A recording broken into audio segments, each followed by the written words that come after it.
Basavatarakam cancer hospital 24వ వార్షికోత్సవం మా అన్న నందమూరి బాలకృష్ణ చైర్మన్గా ఈ కార్యక్రమాన్ని నిర్వహించి ఈ కార్యక్రమంలో పాల్గొనాలని నన్ను వారు ఆహ్వానించడం జరిగింది. మనస్ఫూర్తిగా వారికి కృతజ్ఞతలు తెలియజేస్తున్నా. ఇది ఒక మంచి అవకాశం నాకు తెలంగాణ రాష్ట్ర ముఖ్యమంత్రిగా. నందమూరి తారక రామారావు గారి ఆలోచనతో చంద్రబాబు నాయుడు గారు సహకారంతో 24 సంవత్సరాలు పూర్తి చేసుకొని లక్షలాది మందికి కోట్లాది మందికి సేవలు అందించి దేశంలోనే ఆదర్శంగా నిలబడే విధంగా తీర్చిదిద్దిన ఈ సంస్థ మీరు నిర్వహించే కార్యక్రమంలో పాల్గొనడం నాకు చాలా సంతోషాన్ని ఇచ్చింది. నాతో పాటు ఈ కార్యక్రమంలో నామ నాగేశ్వరరావు గారు, విశాఖపట్నం పార్లమెంట్ సభ్యులు యువమిత్రుడు భరత్ గారు, నూరి దత్తాత్రేయులు గారు, ప్రసాద్ గారు, ఇతర మిత్రులు, బసవతారకం సిబ్బంది, నందమూరి తారక రామారావు గారి అభిమానులందరికీ కూడా నేను మనస్ఫూర్తిగా అభినందనలు తెలియజేస్తున్నాను. నందమూరి తారక రామారావు గారు తన కుటుంబంలో జరిగిన ఒక విషాదకరమైన సంఘటన, బసవతారకమ్మకు క్యాన్సర్ రావడం ద్వారా వారిని కోల్పోవడం, కుటుంబంలో మనకు అత్యంత ప్రీతిపాత్రమైన వ్యక్తులను కోల్పోతే ఆ బాధ దుఃఖం తెలిసిన వ్యక్తిగా ఇంకెవరికి ఇట్లాంటి బాధ ఉండకూడదు, వీలైనంత మేరకు పేదలకు సేవలు అందిస్తూ వాళ్ళ కుటుంబాలను ఆదుకోవాలన్న ఆలోచనతోటి 1988-89లో ఈ ఆలోచనకు పునాది పడ్డది.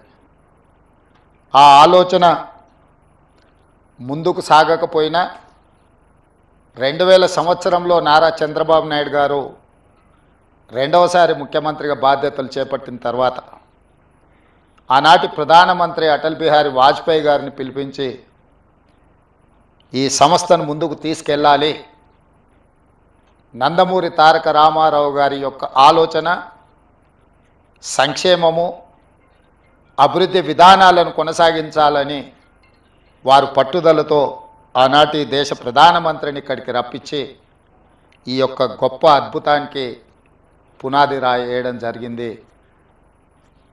ఆనాటి ఆలోచనను నందమూరి తారక రామారావు గారు నిస్వార్థంగా ఎలాంటి లాభం కానీ ఎలాంటి స్వార్థం కానీ లేకుండా తెలుగు ప్రజలకే కాదు ఈ దేశంలో ఉండే ఎవరికైనా క్యాన్సర్ అంటే ఒక మహమ్మారి, అది ఒక మందు లేని జబ్బు, క్యాన్సర్ అంటే ఒక భయం ఉన్న సందర్భంలో లేదో దీన్ని నివారించవచ్చు, నిలువరించవచ్చు, నయం చేయొచ్చు అనే నమ్మకాన్ని కల్పించడానికి వారు ఒక నిర్ణయం తీసుకొని ఆ నిర్ణయాన్ని ముందుకు తీసుకెళ్తూ ఇవాళ క్యాన్సర్ వచ్చిందంటే కూడా భయపడకుండా హాస్పిటల్స్కి వచ్చి ట్రీట్మెంట్ చేసుకొని పూర్తిగా బాగు చేయించుకొని నవ్వుతూ బయటకు వెళ్ళే పరిస్థితిలో ఈరోజు ఈ తెలంగాణ రాష్ట్రంలో హైదరాబాద్ నగరంలో దేశంలో ఉండే వాళ్ళకి ఎంతోమందికి మేలు జరుగుతుంది అని అంటే ఆ రోజు వారు ఏ కళ అయితే కన్నాడో, ఏ విధంగా అయితే పేదలకు సహాయాన్ని అందించాలని వారు ఆలోచన చేసిండ్రో ఈరోజు అది అమలు జరుగుతుంది. తప్పకుండా స్వర్గంలో నందమూరి తారక రామారావు గారు మనల్ని అందరినీ ఆశీర్వదిస్తాడు. ఇక్కడ ఇందులో ప్రధానంగా ఇందులో భాగస్వామ్యం పంచుకొని ఈ నిర్వహణలో ఈ నిర్మాణంలో ఆర్థిక సహాయాన్ని అందించడమే కాదు, ఇక్కడ సేవలు అందిస్తున్న సిబ్బందికి కూడా ఎప్పుడూ వారి ఆశీర్వాదం ఉంటుంది అని చెప్పి నేను బలంగా విశ్వసిస్తున్నాను, నమ్ముతున్నాను. అదేవిధంగా ఈ సంస్థకు సంబంధించిన లీజ్ విషయంలో కానీ ఇతర అనుమతుల విషయంలో కానీ వారు నా దృష్టికి తీసుకొచ్చినంబడే క్యాబినెట్లో పెట్టి తక్షణమే క్లియర్ చేసిన. ఎందుకు అంటే ఈనాడు కొన్ని ప్రత్యేకమైన పరిస్థితుల్లో మేము ఉన్నా ఈ హోదా, ఈ గౌరవం వారు ఏ స్వార్థం లేకుండా ఏర్పాటు చేసిన ఒక రాజకీయ పార్టీ మాకందరికీ అవకాశం కల్పించింది. ఆ ఆలోచనను, ఆ విధానాన్ని, ఆ సంస్థలో పేదలకు సేవ చేయాలన్న ఆలోచనను అలవర్చుకున్న మేము తప్పకుండా ఇట్లాంటి కార్యక్రమాలకు అండదండగా నిలబడడం జరుగుతుంది భవిష్యత్తులో కూడా. అదేవిధంగా ఈ వేదిక మీద నుంచి ఒక్క మాట చెప్పదలుచుకున్నాం. మనలో ఉన్న ఆట నైపుణ్యం వెలికి రావాలి, ప్రజల గుర్తింపు జరగాలంటే నైపుణ్యం కలిగిన ఆటగాడితో పోటీ పడాలి అని పెద్దలు చెప్తూ ఉంటారు. ఈరోజు పక్క రాష్ట్రంలో నారా చంద్రబాబు నాయుడు గారు ముఖ్యమంత్రిగా బాధ్యత చేపట్టిన తర్వాత అభివృద్ధిలో, సంక్షేమంలో వారితో పోటీ పడి ఈ రాష్ట్రాన్ని ముందుకు నడిపించే అవకాశం నాకు వచ్చింది.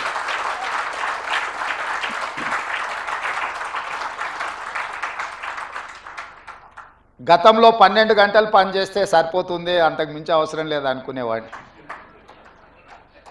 కానీ ఇప్పుడు వారు 18 గంటలు పనిచేస్తే నేను 12 గంటలతో సరిపెడితే కుదరదు. కాబట్టి మా అధికారులకు, మా సహచరులకు మనం కూడా 18 గంటలు పని చేయాల్సిందే.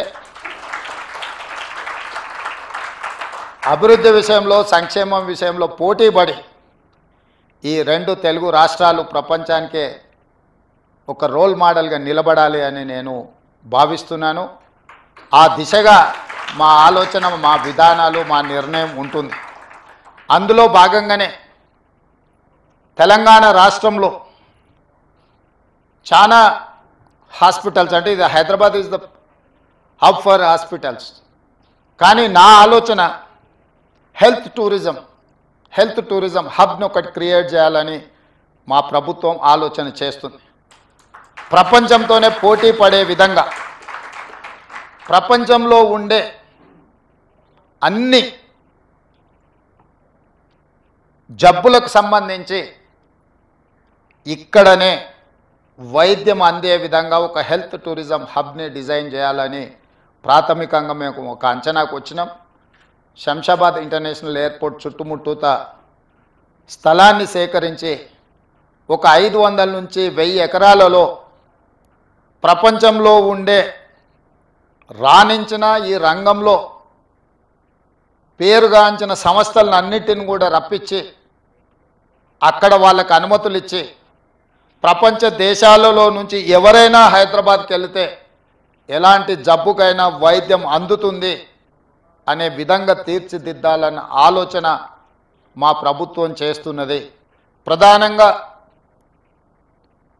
హెల్త్ ఆర్గనైజేషన్స్లో పనిచేసే డాక్టర్లే కానీ నిపుణులకు తెలుసు, ఈరోజు మన దేశంలో అత్యధికంగా మిడిల్ ఈస్ట్ కంట్రీస్ నుంచి చాలామంది పేషెంట్స్ ఇక్కడికి వచ్చి వైద్యం చేయించుకొని వెళ్తున్నారు.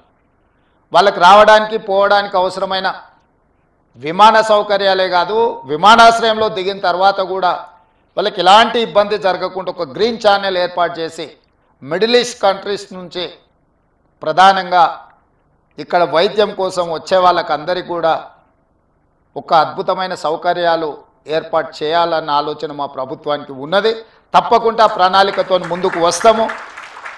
ఆ ప్రణాళికలో భాగంగా ఇంతకుముందు అన్న బాలకృష్ణ గారు, నామ నాగేశ్వరరావు గారు బసవతారకం క్యాన్సర్ హాస్పిటల్కి అదనంగా ఇంకా కొంత స్థలాన్ని కేటాయిస్తే మేము సేవల్ని విస్తరిస్తామని వారు చెప్పడం జరిగింది. ఆ హెల్త్ టూరిజం హబ్లో తప్పకుండా బసవతారకానికి స్థలాన్ని కేటాయించి ప్రపంచంతో పోటీపడే తెలంగాణ రాష్ట్రంలో మీ పాత్ర తప్పకుండా ఉంటుంది, మీ సేవల్ని తప్పకుండా వినియోగించుకోవాలని మా ప్రభుత్వం భావిస్తుంది. మొదటి తరం నందమూరి తారక రామారావు గారు, రెండవ తరం చంద్రబాబు నాయుడు, బాలకృష్ణ గారు, మరి మూడవ తరం మా మిత్రుడు భరత్ అండ్ లోకేష్ బాబు ఏం చేస్తారో చూడాలి. ఇది వాళ్ళ బాధ్యత. ఎందుకంటే వారసత్వంగా సంక్షేమము, రాజకీయము ఏదైతే అనుకుంటున్నారో సేవ చేయాలన్నది కూడా వాళ్ళదే బాధ్యత. ఎన్టీ రామారావు గారు సినీ రంగంలో వారు అడుగు పెడితే వారితో పోటీ పడిన వాళ్ళు లేరు. రాజకీయాలలో వారు అడుగు పెడితే వారు సాధించనిది లేదు.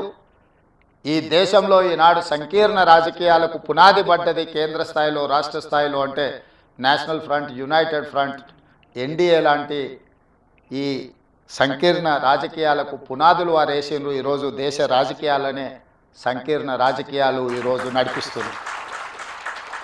అదేవిధంగా సంక్షేమం. ఈరోజు బసవ తారకం ఆసుపత్రి అయినా, ₹2 కిలో బియ్యం అయినా, ₹50 హార్స్ పవర్ రైతులకు ఇవ్వాలన్న ఆలోచన అయినా, జనతా వస్త్రాలైనా, పేదవాడికి కూడు గుడ్డ ఉండాలి అని ఒక గొప్ప మనసుతో, ఒక గొప్ప ఆలోచనతో నందమూరి తారక రామారావు గారు సంక్షేమాన్ని కూడా మనకు వారసత్వంగా ఇచ్చింది. అందుకే యువమిత్రులు లోకేష్ అండ్ భరత్కి నా సూచన, సినీ రంగం ఎలాగూ మా బాలకృష్ణ గారు చూసుకుంటారు, అది వదిలేసి రాజకీయం, సంక్షేమం వీళ్ళిద్దరూ ఇంకా ముందుకు తీసుకెళ్ళాలి. వారికి బ్రాహ్మణి గారు, తేజు వీరు కూడా బాధ్యత తీసుకొని ఈ కార్యక్రమాన్ని ముందుకు తీసుకెళ్లాలని వారికి సూచన చేస్తూ ఇంత మంచి కార్యక్రమాన్ని ఏర్పాటు చేసి మా బాలయ్య బాబు గారు 25వ వార్షికోత్సవానికి రావాలని వారు ఆహ్వానించారు. కానీ చైర్మన్ బాలకృష్ణ గారికి నేను ఇంకొక మాట ఇస్తున్నా, 30వ వార్షికోత్సవానికి కూడా నేనే వస్తాను.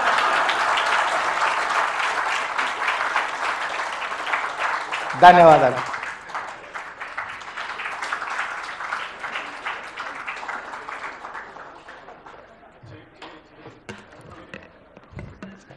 ఇంతింతై వటుడింతై అన్న చందంగా మార్పు పట్ల మక్కువతో అంచెలంచెలుగా ఎదిగారు శ్రీ రేవంత్ రెడ్డి గారు. తెలంగాణ రాష్ట్ర కళల సాకారానికై దృఢమైన సంకల్పంతో దూసుకు వచ్చిన రైతు బిడ్డ. సాధించే సత్తా ఉంటే సమరం కూడా ఒక సయ్యాటే అని నిరూపించిన యువ కిషోరం. దశాబ్దాలుగా పేరుకుపోయిన ప్రజల సమస్యల పరిష్కారానికై పాలనను పరుగులు పెట్టించిన రథసారథి. సంక్షేమం, అభివృద్ధి సమాంతర రేఖలే అన్న స్ఫూర్తి ప్రదాత. రాజ్యాంగ పరిరక్షణకు లౌకికవాదమే ఇరుసుగా ప్రజాస్వామ్య స్ఫూర్తిని రగిలించిన ముఖ్యమంత్రి శ్రీ రేవంత్ రెడ్డి గారిని సత్కరించవలసిందిగా మన బసవ తారకం చైర్మన్ అయిన శ్రీ నందమూరి బాలకృష్ణ గారిని కోరుచున్నాం.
राजद्वारे राजमुखे सर्वदा दिग्विजयता सिद्धिरस्तु।